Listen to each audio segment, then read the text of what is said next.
வணக்கம் என்னோட சீமான் சீமாட்டிகளே. இது கதையின் காதலி பார்ட் 42. அம்மாடி, நான் தாண்டி உன்னோட பாட்டி, உன்னை பெத்த அம்மாவை பெத்தவ. அப்பொழுது என் கண்ணில் கோபமும் குழப்பமும் வந்தது.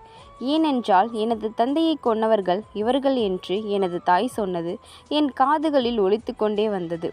நான் யோசனையில் இருக்கையிலேயே ஒரு பெரிய குடும்பம் என் அருகில் வந்தது. அவர்கள் வந்தவுடன் தெரிந்து கொண்டேன் வந்தவர்கள் அனைவரும் என் தாய் குடும்பம் என்று. அவர்களை பார்த்ததும் நான் பெட்டை விட்டு எழ முயற்சித்தேன். அதை பார்த்து ஒருவர், ஒரு நிமிஷமா, நான் சொல்கிறத கேட்டுட்டு அதுக்கப்புறம் போ, அவர்கள் என்னதான் சொல்கிறார்கள் என கேட்க அப்படியே நின்றேன். பின் அவர் சொன்னதை கேட்டு என் கண்கள் ஆச்சரியத்தில் விழுந்தது. பின் அவர் என்னிடம், இப்போ சொல்லுடா, யார் மேலே தப்புன்னு?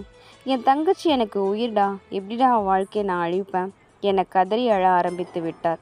நான் மெதுவாக மாமா என அழைக்கவும் அவர் நிமிர்ந்து கண்ணீரோடு என்னை அணைத்து கொண்டார். தொடரும்.